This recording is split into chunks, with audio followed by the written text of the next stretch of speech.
Hi, എൻ്റെ പേര് ജസ്ഫ. Hand ഡ്രീംസുകളും fit taper പിന്നുകളും എങ്ങനെ നിർവഹിക്കാൻ എന്നതിനെ കുറിച്ചാണ് ഇന്ന് നമ്മൾ പഠിക്കാൻ പോകുന്നത്. ഈ ഡെമോൺസ്ട്രേഷന് ശേഷം ഡ്രോയിങ് പ്രകാരമുള്ള ഷേപ്പിലും സൈസിലും ഫയൽ ചെയ്യാനും സ്ക്വയർ, ടേപ്പർ എന്നീ ഡോവൽ പിന്നുകളുടെ ലൊക്കേഷൻ അടയാളപ്പെടുത്താനും ടേപ്പർ പിൻ ഹോളിലും ഡ്രിൽഡ് റിലീഫ് ഹോളിലും റീമിംഗ് ചെയ്യാനും സ്റ്റെപ്പ് ഡ്രിൽ ചെയ്യാനും ചെയിൻ ഡ്രില്ലിംഗ് ചെയ്യാനും ഡ്രോയിങ് പ്രകാരം ടേപ്പർ ഡ്രവൽ പിന്നുകൾ ചീസ് ഹെഡ് സ്ക്രൂകൾ ഉറപ്പിക്കാനും അസംബിൾ സെറ്റിംഗിൽ പാർട്ട് 2 ഫിറ്റ് ചെയ്യാനും നിങ്ങൾക്ക് കഴിയും. ആവശ്യമുള്ള ടൂളുകൾ: vernier height gauge, vernier caliper,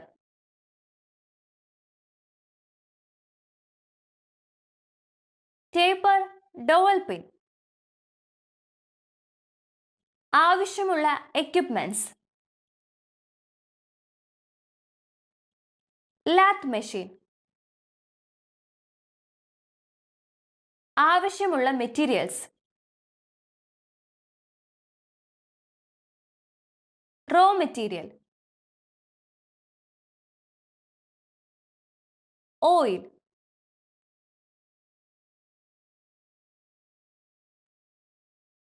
ഈ ജോബ് ആരംഭിക്കുന്നതിന് മുൻപ് ഇനി പറയാൻ പോകുന്ന പ്രിലിമിനറി ചെക്കുകൾ ചെയ്യുക. ആദ്യം സ്റ്റീൽ റൂൾ ഉപയോഗിച്ച് റോ മെറ്റീരിയൽ പരിശോധിക്കുക. ഓവറോൾ സൈസ് പാരലിസമും പെർപെൻഡിക്കുലാരിറ്റിയും നിലനിർത്തി പാർട്ട് 1 ഫയൽ ചെയ്യുക. ഓവറോൾ സൈസ് പാരലിസവും പെർപെൻഡിക്കുലാരിറ്റിയും നിലനിർത്തി പാർട്ട് 2 ഫയൽ ചെയ്യുക. ഓവറോൾ സൈസ് പാരലിസവും പെർപെൻഡിക്കുലാരിറ്റിയും നിലനിർത്തി പാർട്ട് 3 ഫയൽ ചെയ്യുക. 3 പാർട്ടുകളും ഫയൽ ചെയ്തതിനു ശേഷം മാർക്കിങ്ങിന് വേണ്ടി എല്ലാ പാർട്ടുകളും പ്രിപ്പയർ ചെയ്യുക.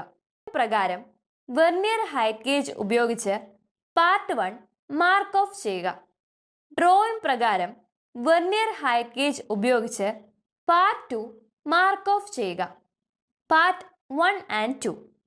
നൽകിയിരിക്കുന്ന റോ മെറ്റീരിയലിന്റെ സൈസ് പരിശോധിക്കുക.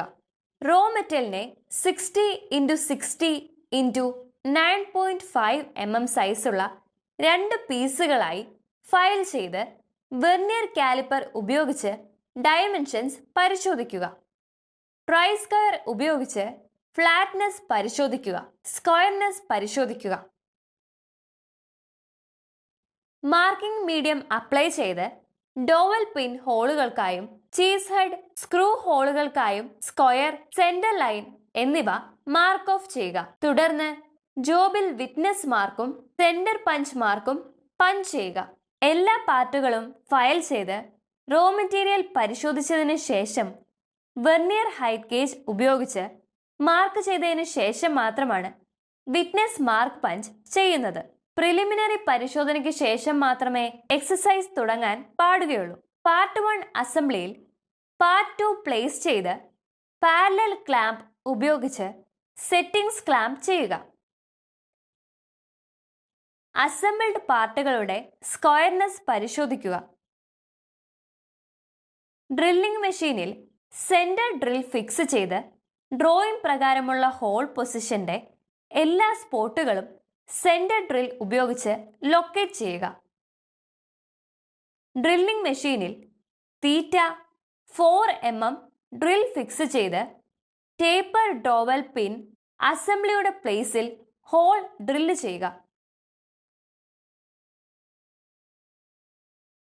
അതുപോലെ ഡ്രിൽഡ് ഹോളിന്റെ 2/3 പോർഷൻ ഡെപ്തിൽ theta 5.7 mm drill rod step hole fix ചെയ്യുകയും theta 5.7 mm drill rod step hole ഉള്ള ടേപ്പർ ഡൗൾ പിൻ അസംബ്ലിയുടെ സ്ഥാനത്ത് ഡ്രിൽ ഹോളിന്റെ 1/3 പോർഷൻ ഡെപ്തിൽ 5.7 mm drill rod step hole fix ചെയ്യുക. ടാപ്പ് റെക്കിൽ ടേപ്പർ പിൻസ് റീമർ ഫിക്സ് ചെയ്ത് അസംബ്ലി സെറ്റിംഗ്സ് മാറ്റാതെ അസംബ്ലിയുടെ ടാപ്പർ ഡവൽ പിന്നിൽ ഫിറ്റ് ചെയ്യാനായി ടേപ്പർ ഹോളിൽ സ്റ്റെപ്പ് ഡ്രിൽ ഹോൾ റീം ചെയ്യുക. റീംഡ് ടേപ്പർ ഹോളിൽ പുഷ് ഫിറ്റിലൂടെ ടേപ്പർ ഡോവർ പിൻ ഫിക്സ് ചെയ്യുക. മുകളിൽ പറഞ്ഞ സ്റ്റെപ്പുകൾ റിപ്പീറ്റ് ചെയ്ത് ഡ്രോയിങ് പ്രകാരം അസംബ്ലിയിൽ പുഷ് ഫിറ്റിലൂടെ മറ്റൊരു ടേപ്പർ ഡവൽ പിൻ ഫിക്സ് ചെയ്യാൻ നേരത്തെ പറഞ്ഞ പ്രൊസീജിയർ കംപ്ലീറ്റ് ചെയ്യുക.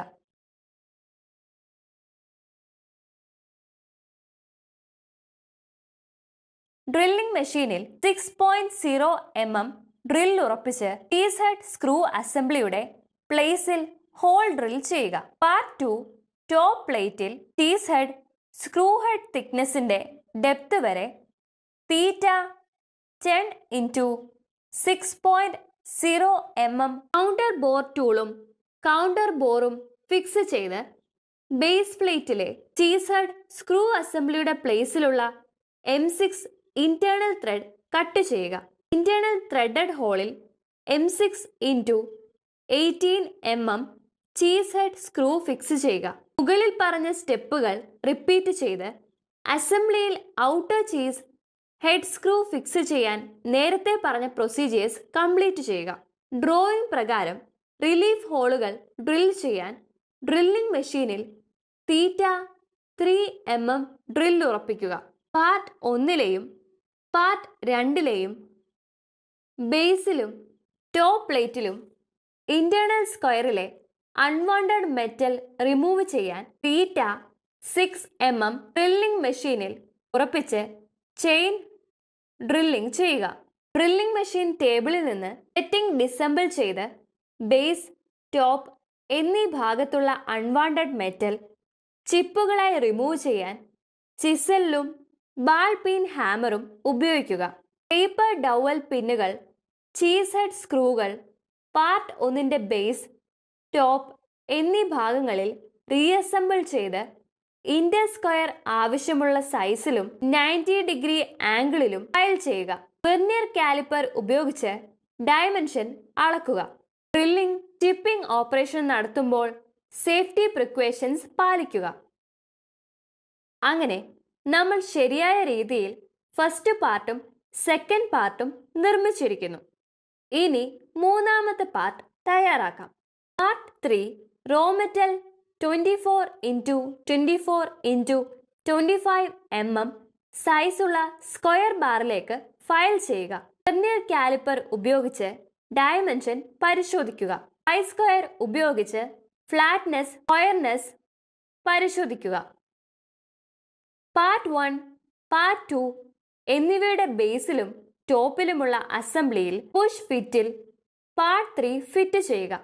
എല്ലാ പാർട്ടുകളും ഡിസംബിൾ ചെയ്ത് സർഫേസുകൾ ഫിനിഷ് ചെയ്യുക. അസംബ്ലിയുടെ എല്ലാ കോർണറിൽ നിന്നും ബർ റിമൂവ് ചെയ്യുക. എല്ലാ പാർട്ടുകളും റീഅസംബിൾ ചെയ്ത് പുഷ് ഫിറ്റിൽ പാർട്ട് 3 ഫിറ്റ് ചെയ്യുക. ഫിറ്റിംഗ് കഴിഞ്ഞ് കുറച്ച് ഓയിൽ പുരട്ടിയതിനു ശേഷം ഇവാലുവേഷന് വേണ്ടി ജോബ് തയ്യാറാക്കുക. ഇന്ന് നമ്മൾ പഠിച്ചതുമായ കാര്യങ്ങളുടെ ഒരു പുനരാലോചന നടത്താം. ഡ്രോയിങ് അതേക്കുറിച്ച് ആകൃതിയിലും വലുപ്പത്തിലും ഫയൽ ചെയ്യാമെന്ന്, ചതുരവും ടേപ്പർ ഡോവൽ പിൻ ലൊക്കേഷനും അടയാളപ്പെടുത്തുക എന്നിവയാണ്. Step drill, taper pin hole, drill relief hole, chain drilling എന്നിവയാണ്. ഡ്രോയിങ് ഫിറ്റ് ഭാഗം അനുസരിച്ച് taper dowel pin, cheese head screw എന്നിവ ശരിയാക്കുക. രംഗ് ഡ്രോയിങ്ങിൽ അനുസരിച്ച് അസംബിൾ ക്രമീകരണത്തിൽ. അങ്ങനെ ഹാൻഡ് റീമുകളും ഫിറ്റ് ടേപ്പർ പിന്നുകളും എങ്ങനെ ചെയ്യാമെന്ന് ഞങ്ങൾ പഠിച്ചത്. ഇക്കാര്യത്തിൽ നിങ്ങൾക്ക് വ്യാഖ്യാത ധാരണയുണ്ടെന്ന് പ്രതീക്ഷിക്കുന്നു. നിങ്ങളുടെ പരിശീലകന്റെ സഹായത്തോടെ ഈ വ്യായാമം ചെയ്യുക.